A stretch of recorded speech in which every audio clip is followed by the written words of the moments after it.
यहाँ आए हुए सभी पत्रकार साथियों का बिहार के, दिल्ली के और खासतौर से सीमांचल के सभी पत्रकार साथियों का बहुत बहुत खैर मकदम है, स्वागत है। हमारे साथ कारी शोएब साहब मौजूद हैं, राठौर जी मौजूद हैं। यात्रा लगातार शानदार तरीके से हर दिन और बेहतर से बेहतर होती हुई आगे बढ़ रही है।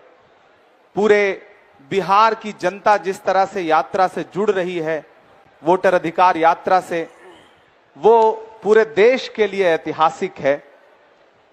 हमारे नेता राहुल गांधी जी, तेजस्वी यादव जी और बाकी गठबंधन के सभी सहयोगी लीडर्स उस यात्रा में पुरजोर तरीके से भाग ले रहे हैं। आज इस पत्रकार वार्ता में आपसे बात करने के लिए और कुछ तथ्यों को साझा करने के लिए मैं इमरान प्रतापगढ़ी आपके बीच में हूं। झूठ दिन में 5 बार कपड़े बदलकर भी घबराया हुआ है। झूठ दिन में 5 बार कपड़े बदलकर भी घबराया हुआ है। और एक हमारा सच है जो सिर्फ एक टी शर्ट में छाया हुआ है। राहुल गांधी जी ने वोट की चोरी का जो मामला पकड़ा है, उसके बाद से पूरे देश में चुनाव आयोग और चुनाव आयोग के सहयोगी यानी कि मौजूदा सरकार, दिल्ली हो या पटना की हो, जिस तरह से उनके बीच में बेचैनी है, घबराहट है। आरोप चुनाव आयोग पर लग रहे हैं, जवाब कोई और दे रहा है। और उसके खिलाफ राहुल जी ने जनता की अदालत में और खास तौर से राजनीति की जो धरती है बिहार, उस वहां की जनता की अदालत में आने का जो फैसला किया, उसने पूरे देश में क्रांति ला दी है। पहले दिन से जब से यात्रा प्रारंभ हुई है, आप देख रहे हैं, पत्रकार साथी देख रहे हैं कि यात्रा दिन ब दिन जनता को कनेक्ट करती जा रही है। और अब तो 4-4, 5-5 साल के छोटे छोटे बच्चे भी स्वतः यात्रा में आ रहे हैं और राहुल गांधी जी के नारे के साथ अपना नारा जोड़ रहे हैं। ये यात्रा अब एक क्रांति की तरह परिवर्तित हो चुकी है। प्रधानमंत्री जी भी अभी आके गए। बिहार एक ऐसा राज्य है जिसकी बैसाखी पर दिल्ली की सरकार टिकी हुई है, लेकिन उसके बावजूद केंद्र सरकार के अपने आंकड़े जो हैं, नीति आयोग के जो आंकड़े हैं, वो बताते हैं कि बिहार इस देश का सबसे पिछड़ा गरीब राज्य है। ये उनके आंकड़े हैं, ये हमारे आंकड़े नहीं है। ये कंप्यूटर में आप देख सकते हैं। नीति आयोग कह रहा है कि बिहार सबसे पिछड़ा राज्य है। और उसमें चौंकाने वाली बात यह है, चूंकि मैं सीमांचल में बैठा हूं, इसलिए मैं इन तथ्यों को आपके सामने रखना चाहता हूं कि नीति आयोग जहां यह कह रहा है कि बिहार देश का सबसे पिछड़ा राज्य है, वहीं नीति आयोग यह कह रहा है कि पूरे बिहार में सीमांचल सबसे पिछड़ा जोन है। सीमांचल के जो जिले हैं, चाहे वो अररिया हो, चाहे पूर्णिया हो, चाहे कटिहार हो, चाहे किशनगंज हो, ये सबसे पिछड़े जिले हैं। साथ साथ कोसी, सुपौल और उसके आसपास के जो जनपद हैं, वो सबसे पिछड़े जिलों में आते हैं। 2015 में आरा में प्रधानमंत्री जी का भाषण आप सारे लोगों को याद होगा कि बिहार के भाइयों बहनों 60,000 करोड़ दे दूं, 70,000 करोड़ दे दूं, 80,000 करोड़ दे दूं, लो 1 लाख करोड़ दे दिया। वो भाषण आपको याद होगा। मैंने देश की पार्लियामेंट में भी उस भाषण का उल्लेख किया था।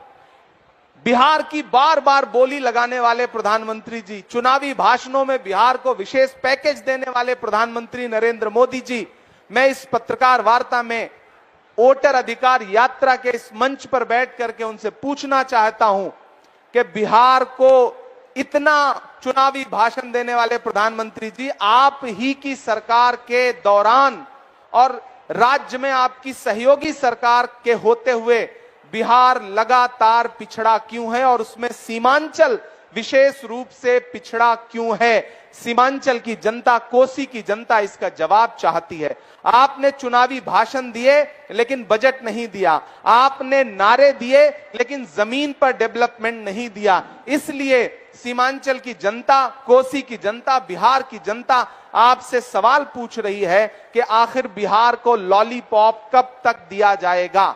और आपने जो वोट की चोरी की है, उस वोट चोरी को राहुल गांधी जी ने, तेजस्वी यादव जी ने और गठबंधन के बाकी सहयोगी दलों ने, उनके नेताओं ने पकड़ लिया है और अब आप परेशान हो गए हैं। राहुल जी ने तथ्यों के सामने देश के मंच पर सारे सबूतों के साथ चुनाव आयोग को बेनकाब किया और उसके बाद चुनाव आयोग जिस तरह से टरकाने वाली भाषा बोल रहा है वो बहुत ही शर्मनाक है। उसे जांच करनी चाहिए थी, लेकिन वो हलफनामा मांग रहा है। देश के प्रतिपक्ष के नेता राहुल गांधी जी ने जो बातें कही हैं वो किसी हलफनामे की मोहताज नहीं है। राहुल गांधी जी के बारे में पूरा देश जानता है कि राहुल गांधी जी उन्हीं तथ्यों पे बात करते हैं जो तथ्य सच्चे होते हैं। राहुल जी ने जो तथ्य देश के सामने रखे हैं, कर्नाटका के बेंगलोर की एक असेंबली का जो डेटा उन्होंने देश के सामने रखा है, वही डेटा ये बताने के लिए काफी है कि किस तरह से वोट चोरी हो रही है। और अब एसआईआर के नाम पे पूरे बिहार में जिस तरह से लोगों के वोट काटे जा रहे हैं और कुछ विशेष इलाकों को चिन्हित करके जिस तरह से वोट काटे जा रहे हैं, वो जहर देता तो सबकी नजर में आ जाता। सो ये किया कि हमें वक्त पर दवाएं न दी। बिहार की सरकार हो, केंद्र की सरकार हो, उन्हें पता है जनता में उनके खिलाफ एक भयंकर गुस्सा है। मैं सीमांचल में बैठा हूं, इसी सीमांचल में किशनगंज में अलीगढ़ मुस्लिम विश्वविद्यालय का एक सेंटर जो है वो यूपीए के दौरान 2013 में सोनिया गांधी जी के इशारे पर, उनके अनुमोदन से, उनकी ख्वाहिश पर यहां को एक सेंटर मिला था। वो सेंटर पिछले 12 साल से विकास की बाट जो रहा है। 136 करोड़ रुपए सैंक्शन हुए थे, आज तक सिर्फ एनडीए की सरकार ने 10 करोड़ रुपए दिया है, बाकी पैसा नहीं दिया है। मैं लगातार उस आवाज को देश की संसद में उठाता रहता हूं। आज राहुल गांधी जी मखाना के किसानों से मिलने के लिए घुटने तक पानी में उतर के उनके खेतों में खड़े थे। जो काम प्रधानमंत्री को करना था वो देश के नेता प्रतिपक्ष राहुल गांधी जी कर रहे हैं। यहां मखाना किसान बदहाल है, यहां मक्का के किसान बदहाल हैं, यहां जो हमारे मछली पालन का उद्योग करने वाले साथी हैं वो बदहाल हैं। यहां का युवा पलायन कर रहा है, यहां के युवाओं के लिए रोजगार नहीं है। ये सीमांचल बड़ी उपजाऊ धरती है। अगर यहां पे सरकार ध्यान देती, सिर्फ भाषण न देती, तो शायद परिस्थितियां कुछ और होती, यहां के नौजवानों को पलायन न करना पड़ता। लेकिन सीमांचल और कोसी के साथ जो सौतेला व्यवहार केंद्र और राज्य की सरकारें कर रही हैं, आने वाले दिनों में सीमांचल और कोसी और पूरा बिहार बदलाव लाएगा, महागठबंधन की सरकार बनाएगा। उसके बाद सीमांचल और कोसी को और बिहार को जो उसका हक है वो दिलाने का काम किया जाएगा। आप मीडिया के साथी यहां मौजूद हैं, मैं आपके सामने ये तथ्य भी रख रहा हूं कि किसानों की तरफ से लगातार ये बात हम लोगों के सामने आ रही है, राहुल जी तक आ रही है कि यहां यूरिया नहीं मिल रही है, खाद नहीं मिल रही है, स्वच्छ पानी नहीं मिल रहा है। कुल मिलाकर के आप यहां का जनजीवन देखेंगे, यहां के लोगों का जीवन यापन देखेंगे तो आप ये पाएंगे कि वो लोग जो एक तरफ उनसे कहा जा रहा है कि अपने प्रमाण पत्र लेकर के आप जाइए और अपना एसआईआर करवाइए, यानी कि गहन समीक्षा करवाइए। मैं बिहार की जनता से भी कहना चाहता हूं, ये आपके अधिकारों पर डाका डालने की अंतिम कोशिश है। अगर इसमें यह सरकार कामयाब हो गई, अगर आपके मताधिकार छीन लिए गए, अगर आपका वोटर लिस्ट से नाम काट दिया गया, तो आप किसी सरकारी सुविधा को नहीं पा सकेंगे, उससे महरूम हो जाएंगे। इसलिए मैं यहां की जनता को भी यह कहता हूं कि आप सजग रहिए, आगाह रहिए। वोट कटने का मतलब है, मतदाता सूची से नाम कटने का मतलब है सरकार का पूरी तरह आपके अधिकारों के प्रति उदासीन हो जाना। जब सरकार को यह लगता है कि हम वोट चोरी करके सरकार बना लेंगे तो वो आपके बच्चों को रोजगार क्यों देगी? आपके गुस्से से उसे कोई मतलब ही नहीं रह जाएगा। आपको सड़कें नहीं मिलेंगी,